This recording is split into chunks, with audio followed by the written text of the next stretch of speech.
Hey y'all, thanks for tuning back into Chickanick. I hope everybody's having a great week. No, this is not a clickbait video. I am telling you the truth. I am closing my shop. She made the world laugh in seconds. Millions watched, millions smiled, but no one saw what was slowly destroying Bray from Chickanick. Behind every funny skit was a secret she never spoke about. What really happened to Bree is shocking, painful, and impossible to forget. Watch closely, because once you know the truth, you'll never see her videos the same way again. The tragic story of Bree Skoltz is not a story that fits neatly into a clip or a caption. It is not something you summarize between ads or scroll past with a reaction emoji. It does not live comfortably inside algorithms. It demands time. It demands silence. It demands that you sit with it, even when it makes you uncomfortable. Because this is not entertainment. This is life. A real woman. Real hands, real loss, real exhaustion that sinks past the muscles and settles into the marrow. The kind of tiredness that sleep doesn't fix. The kind that becomes part of who you are. Bree built something real. Not the glossy, curated version of real that thrives online. The kind of reality that smells like oil and metal. The kind that stains your clothes permanently and your skin no matter how hard you scrub. The kind of work you can't fake for a camera, no matter how good the lighting is. For 15 years, she woke up before most people even considered opening their eyes. Morning after morning. No applause. No viral moment waiting at sunrise. Just responsibility. Winter cold biting through gloves until her fingers went numb. Summer heat clinging to her skin like a second layer she could never peel off. Grease under her nails that never truly left. A shop that waited for her every day like a living thing, demanding attention, patience, and sacrifice. And still, she showed up. What the internet saw later was laughter, quick wit, and humor sharp enough to cut through timelines. What it didn't see was the weight carried quietly behind the screen, the years of pressure, the constant need to be strong, the invisible toll of holding everything together while pretending it was effortless. Bree's story hurts because it reminds us how easily we consume people without knowing them, how we cheer for joy while missing the cost of producing it, how someone can make the world laugh while slowly emptying themselves to do it. This is not a cautionary tale, it's a human one, a reminder that behind every viral face is a heartbeat, a history, and a burden we rarely stop to consider until it's too late. Lakeside Small Engine was not just where she worked. It was where she existed. It was the place where broken machines limped in like wounded animals and somehow left breathing again. Lawnmowers that refused to start no matter how many times the cord was yanked. Snowblowers that chose the worst possible day, after the storm had already buried everything, to give up. Generators that failed in the moments people needed them most. And there was Bree, crouched beside them, grease on her hands, listening the way doctors listen to a heartbeat, diagnosing, adjusting, coaxing life back into metal that others had already written off. That shop held everything. Patience lived there. So did frustration. So did laughter that echoed between tool benches on good days. And so did tears that no one ever saw, wiped away quickly before the door opened and another customer walked in. People loved to call her inspiring, strong, fearless, especially when it was convenient, especially when it cost them nothing. They loved the idea of a woman thriving in a male-dominated trade. They loved the novelty of it, the clips, the commentary, the way it made them feel progressive without ever having to understand the price she paid to stand there every day. What they did not love was the reality. The cold mornings when the shop heater barely worked and her breath fogged the air as she unlocked the door. The long nights when one more repair meant the difference between paying the bills or falling behind. The missed birthdays. They skipped the holidays. The moments with family and friends that never came back because responsibility does not pause for celebrations. The kind of exhaustion that sleep doesn't cure, because sleep itself becomes a luxury you can't afford. She did not inherit success. There was no safety net beneath her. No silver spoon. No wealthy backer waiting in the wings. No magical investor swooping in to make things easier. There was only work. Endless work. Painfully repetitive work. The kind that grinds down your body while asking you to keep your head high. The kind that rarely gets applause and never goes viral. And still, she showed up. Still, she opened the shop doors. Still, she fixed engines piece by piece, problem by problem. Still, she smiled at customers who had no idea how close she was to the edge, how much strength it took just to stand there and say, "I'll take a look," one more time. And then came the 14th of October, 2023. The day 15 years collapsed into a single announcement. Lakeside Small Engine was closing. Just like that? There was no dramatic music, no slow-motion montage, no warning that softened the blow. Just reality landing hard and unceremonious. The kind of moment where the air feels heavier than it did seconds before. Where the walls seem to lean inward. Where silence becomes so loud it presses against your chest. Bree confirmed it herself. Because she always did things herself. She did not send a statement through someone else. She did not hide behind careful wording or vague explanations. She stood there and told the truth plainly, even as it hollowed her out from the inside. You could hear it in her voice. Not panic, not drama, just exhaustion and finality. The sound of someone who had given everything she had. The shop doors that had been opened thousands of times would close. The familiar rumble of engines being rolled in for repair would fade away. The smell of oil and metal would linger in a space that no longer had a purpose. The walls that had witnessed 15 years of effort, struggle, and stubborn persistence would sit quietly, holding memories no one else could see. And people whispered, "Failure." They were wrong. This was not a failure. This was not a weakness. This was not giving up. This was survival, wearing grief like a second skin. This was the moment someone realizes they cannot keep bleeding just to prove they are strong. This was a woman choosing to live, even if it meant letting go of something that had become part of her identity. Closing Lakeside Small Engine did not erase the years she poured into it. It did not undo the machines she saved, the customers she helped, or the skills she mastered with her own hands. It did not cancel the early mornings, the missed holidays, or the sacrifices no one ever applauded. It simply marked the end of a chapter that had taken everything from her, and endings hurt most when they are honest.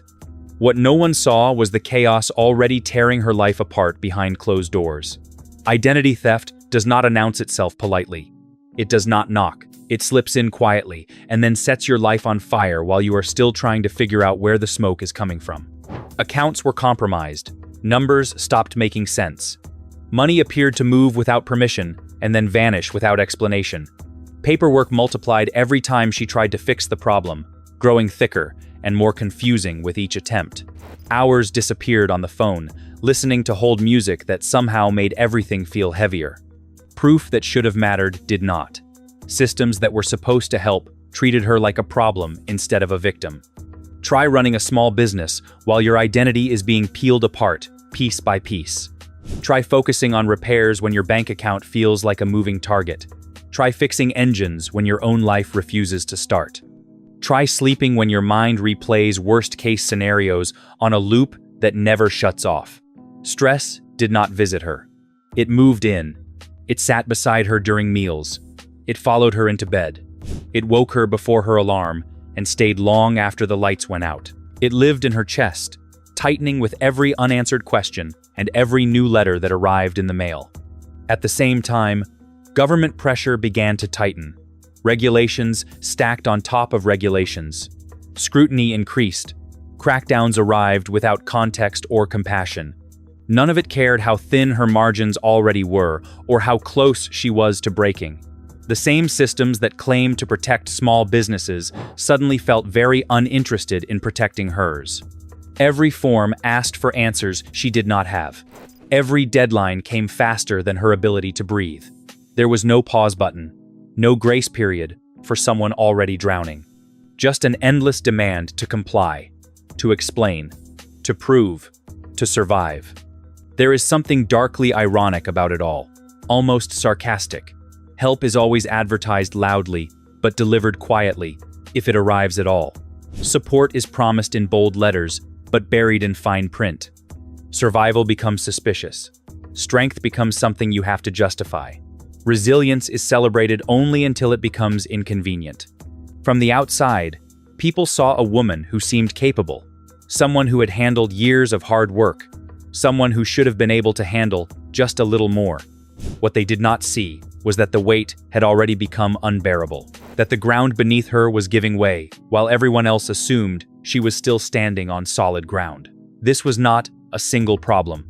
It was everything collapsing at once, quietly, relentlessly, with no audience and no relief.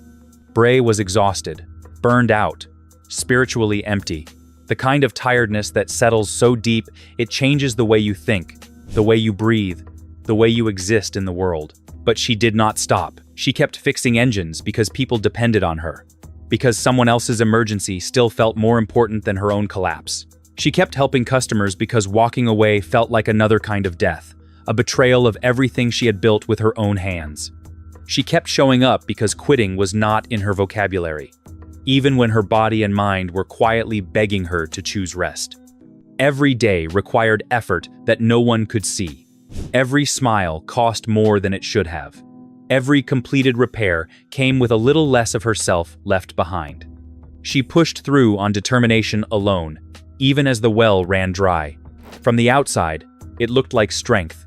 From the inside, it was survival. And then, life decided she had not lost enough. In early 2025, Bree's husband passed away unexpectedly. There was no slow goodbye, no warning, no time to prepare her heart or steady her breath. Just a phone call that fractured reality. One moment, everything existed as it always had. The next moment, it did not. The man who stood beside her through years of grease and grind was gone. The person who understood the unspoken weight of her days disappeared in an instant. He knew what it took for her to keep going. He saw the exhaustion she hid from everyone else. He was the place she could lean when the world felt too heavy. And suddenly, that place was gone. The house became unbearable. Silence pressed in from every corner. The absence of his voice was louder than any noise had ever been. Objects felt accusatory. A jacket left where it should not be. A cup that would never be picked up again. Empty spaces screamed in a way sound never could. Grief did not arrive in waves. It did not rise and fall gently. It settled, heavy, immovable, like cement poured into her chest while she was still trying to breathe. Days blurred together. Nights stretched endlessly. Sleep offered no relief because even rest was crowded with loss. People say time heals. They repeat it like a promise. They do not tell you how heavy time feels when you are carrying it alone. They do not tell you how every hour becomes something you have to survive rather than live. They do not tell you that grief demands energy from a body that already has nothing left to give. Bree carried it anyway. She carried it through mornings that felt pointless, through moments when standing up felt like effort, through memories that arrived without warning and left her shaking. She carried it because she always had, because she did not know how to put things down, until her body said no. The stress, the grief, the pressure that never eased finally broke through the last defenses. Bray suffered a stroke. The woman who spent her life fixing things now lay in a hospital bed, unable to fix herself. The world she knew vanished overnight. Workshop walls were replaced with sterile white rooms. The familiar smell of oil and metal was replaced by disinfectant. The steady rhythm of engines gave way to machines that beeped and hummed in ways that made everything feel fragile.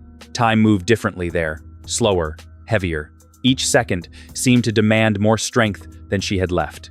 The irony was cruel, almost sarcastic again. The fixer became the one who needed fixing. The strong one became the vulnerable one.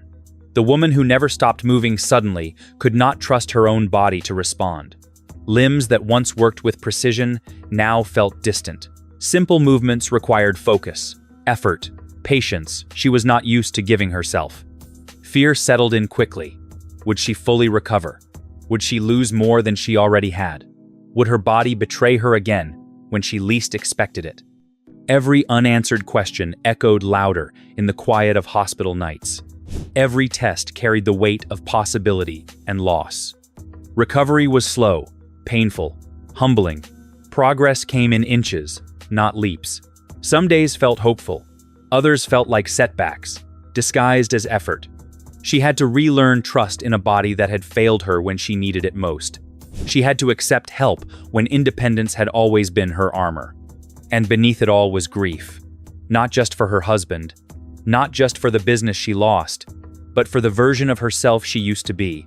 The woman who could work endlessly. The woman who believed endurance alone was enough to survive anything. That identity had been stripped away, leaving her to face a quieter and more uncertain future. How do you rebuild when everything that defined you is gone? How do you stand when your foundation has been ripped out from under you? How do you keep breathing when grief lives permanently in your chest? There were no easy answers, no inspirational quotes that could carry the weight of reality. Healing was not linear. Strength did not return all at once. Some days, getting out of bed was the victory. Some days, just breathing through the pain was enough. Still, Bray did not quit. She came back slowly, deliberately, one step at a time. Not to the life she had before, but to a life she was learning to accept. She showed up for therapy. She faced fear instead of running from it. She allowed herself to be human instead of unbreakable. Coming back did not mean pretending everything was fine. It meant choosing to stay, choosing to try, choosing to live in a body marked by loss, but still capable of moving forward. Bree came back not because she was fearless, but because quitting had never been who she was. Even when everything else was taken, that part of her remained. Not triumphantly, not dramatically, quietly, carefully, with scars that did not show on camera, with fear she did not advertise. With grief she carried like an invisible weight vest that pressed against her chest every moment of every day. Each step forward was measured. Each breath required effort she had not known before. Life had changed in ways that could not be undone, yet she moved forward anyway. She picked up tools again. Hands are not quite the same. Fingers stiff in ways that made work slower and more deliberate. Body not quite the same, carrying aches and limitations she had never faced before. Life permanently altered, yet she returned to the work she had always known, the work that defined her before the world had tested her so mercilessly. She fixed the engines again, not because it was easy, not because anyone would notice, not because it would bring applause or viral attention. She fixed engines because it was familiar, because it reminded her of the life she had built with her own hands, because helping others still gave her a reason to exist. Because in that rhythm of work, in that focus on solving problems, she found a place where grief and fear did not completely dominate. There was no parade waiting for her resilience, no news story to celebrate the return of the fixer, no recognition for the endurance it took simply to show up each day. Just quiet strength, the kind that does not announce itself, the kind that persists in silence. Bree's story is not about fame. It is about endurance. When endurance feels pointless, it is about a woman who lost her business, her peace, her identity, and her partner, yet refused to disappear. She supported her community while her own life fell apart. She showed up while grieving a loss that never truly heals. She kept going when stopping would have been understandable. When anyone else might have given in, she persisted. Every engine she repaired became an act of rebellion. Every morning she stood back up was a victory no one saw. Every breath she drew was earned through pain. This is what resilience looks like without filters, without motivational quotes, without applause. This is strength stripped bare. Bree Skoltz did not just survive tragedy. She endured it with dignity. She proved that strength does not always roar. Sometimes it whispers quietly. Sometimes it is stubborn. Sometimes it is painful. Sometimes it is enough simply to stand back up, one more time, to face another day, to keep moving forward, even when the world has turned against you. I will keep going. And still, she shows up. She shows up not to prove anything to anyone else. She shows up because it is all she knows. Because her life, even in its fractured state, demands participation. Because hope, no matter how small, lives in the act of continuing. Because courage is not always dramatic. Because resilience is not always loud. Bree shows up in silence. She shows up with invisible scars. She shows up with fear tightly folded into every action. She shows up with grief that will never leave her chest. And in showing up, in choosing presence over surrender, she reminds the world what it means to endure. She is quiet. She is persistent. She is unstoppable in ways the camera cannot capture. She is strong. She is Bray Skoltz. Bray Skoltz's story is not one that can be captured in a headline or condensed into a short clip. It is not something to be consumed in seconds or shared casually with a laughing emoji. It is a life forged in sweat, pain, and relentless perseverance. She was more than someone who fixed engines. She built a community. She built resilience. She showed the world that true strength is not measured by applause or likes, but by the quiet courage to keep going when every part of you wants to give up. Bray lost so much: her business, her peace, her partner, and the version of herself she once knew. But she refused to disappear. She returned to the work she loved, not for recognition, not for praise, but because moving forward was the only way to survive. Every engine she repaired became a testament to endurance. Every morning she rose, every breath she took, was a victory no one saw. And still, she showed up. Still, she persisted. Her story reminds us that real strength is not always loud. It whispers in moments of struggle. It survives in silence. It pushes forward quietly, stubbornly, painfully, even when no one is watching. Bray Skoltz from Chickanick did not just survive tragedy. She endured it. She endured it with courage, with dignity, and with a heartbeat that refused to give in. That is the real story. That is the truth that moves the soul and cannot be ignored. If you enjoyed this video, don't forget to like, share, and leave your thoughts in the comments below. Also, be sure to subscribe and hit the bell icon so you never miss a new upload. Thank you for watching.